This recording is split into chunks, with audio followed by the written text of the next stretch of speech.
오늘 우리에게 주시는 하나님의 말씀은 마태복음 10장 34절에서 42절까지 말씀입니다. 34절 내가 세상에 화평을 주러 온 줄로 생각하지 마라. 화평이 아니요 검을 주러 왔노라. 내가 온 것은 사람이 그 아버지와 딸이 어머니와 며느리가 시어머니와 불화하게 하려 함이니 사람의 원수가 자기 집안 식구리라. 아버지나 어머니를 나보다 더 사랑하는 자는 내게 합당하지 아니하고 아들이나 딸을 나보다 더 사랑하는 자도 내게 합당하지 아니하며. 아멘. 믿음 생활을 한다는 것은 결코 쉬운 일은 아닙니다. 그리스도인으로 산다는 것은 어려운 일이고 제자의 삶을 산다는 것은 더 어려운 일입니다. 원치 않는 고난과 갈등이 생길 수 있습니다. 아브라함, 이삭, 야곱 가정을 봐도 알 수 있죠. 하나님의 부르심을 받은 가정이지만 그 가정이 화목한 게 아닙니다. 얼마나 많은 갈등과 아픔이 있었는지 모릅니다. 그래서 예수님은 자신이 화평이 아니라 검을 주러 왔다고 하셨습니다. 자식이 아버지와 불화하고 딸이 어머니와 불화하고 며느리와 시어머니가 불화한다고 말합니다. 사람의 원수가 자기 집안 식구가 된다고 말하죠. 예수님도 그랬습니다. 예수님의 가족들은 예수님이 공생애 활동을 하자 처음에는 예수님을 따르지 않았습니다. 만약에 같이 자란 형이나 오빠가 메시아라고 하면 믿을 수 있겠습니까? 저 같으면 안 믿을 것 같습니다. 함께 자랐고 어떤 사람인지 누구보다 내가 잘 아는데 어떻게 메시아란 말입니까? 그래서 심지어 친척들은 예수님을 미쳤다고 했습니다. 바울이 회심하고 복음을 전할 때 유대인들 중에 바울을 죽이기로 결심한 자들만 40여 명이 넘었습니다. 이런 상황 속에서 바울의 가족들도 분명히 바울이 복음을 전하는 것에 반대했을 겁니다. 바울의 지인들도 대부분 바리새인들이었으니까 바울의 사역을 강하게 반대했을 겁니다. 이처럼 우리가 참 그리스도인으로 혹은 제자로서의 삶을 산다는 것은 불화와 갈등은 각오해야 하는 겁니다. 가까운 가족들이 우리를 힘들게 할 것입니다. 특히 내 가족들이 믿음이 연약하거나 불신자라면 우리들을 더 이해하지 못할 겁니다. 그러니 그런 갈등을 어느 정도 각오를 해야 합니다. 또한 사단 마귀들이 우리를 가만히 놔주지 않죠. 특히 가까운 가족들을 통해 우리를 괴롭힐 겁니다. 그러니 혹 불화가 생긴다고 할지라도 낙심하지 말고 더욱 기도하며 믿음을 포기하지 말아야 합니다. 이것은 치열한 영적인 싸움입니다. 그러니 그 전쟁을 각오해야 합니다. 또한 예수님은 자기 부모나 자녀들을 더 사랑하는 자는 예수님의 제자로서 합당하지 않다고 말씀하셨습니다. 이것은 가족들을 버리라는 말이 아니라 제자의 길을 가면서 생기는 가족들과의 갈등을 각오하라는 겁니다. 그 갈등 때문에 믿음을 저버린다면 제자의 삶을 살 수 없다는 말씀이죠. 예수님께서 사역하실 때 가족들이나 친척들은 반대했지만 그 반대 때문에 예수님은 사역을 포기하지 않았습니다. 하나님의 더 큰 뜻이 있었기 때문이죠. 그러니 참 제자들은 가족들보다 주님을 더 소중히 여기고 주님을 따르는 자들입니다. 혹 예수님보다 가족을 더 귀하게 여기는 자라면 그리스도인이 될 수는 있어도 제자의 삶은 못 살아갑니다. 오늘 말씀이 상당히 부담이 될 수 있습니다. 도대체 누가 제자의 삶을 살 수 있을까 이런 생각도 품을 수 있습니다. 하지만 예수님의 십자가 사랑을 알아버리면 제자로 살아가게 됩니다. 예수님을 떠났던 제자들도 나중에 예수님의 십자가 죽음의 의미를 알고 그들의 삶이 다 바뀌어버렸죠. 서로 높아지기 위해 다투었고 예수님을 다 버린 제자들이었지만 예수님께서 자신들을 위해 십자가 고난을 당하고 죽으셨다는 것을 깨닫자 그들은 예수님을 위해 목숨까지 다 바칠 정도로 바뀌어버렸습니다. 예수님 때문에 죄의 용서를 받고 영원한 생명을 얻게 되었으니 주님 위해 살지 않을 수 없었던 거죠. 제자로 살아가기 힘들다고 말하기보다 예수님의 십자가 사랑을 깊이 묵상해 보면 됩니다. 그 십자가에 모든 답이 있죠.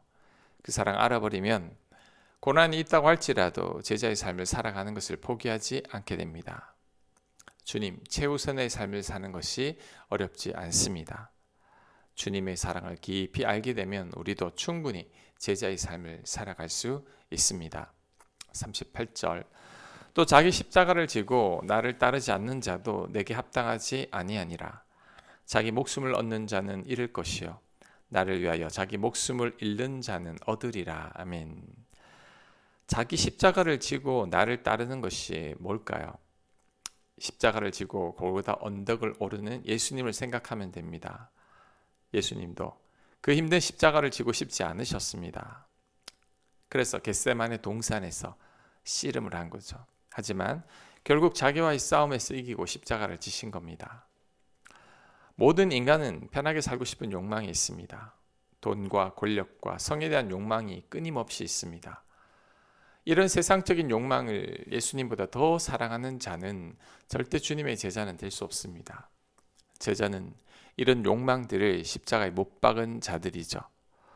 세상의 욕망들을 추구하는 자신과의 싸움에서 이긴 자들입니다.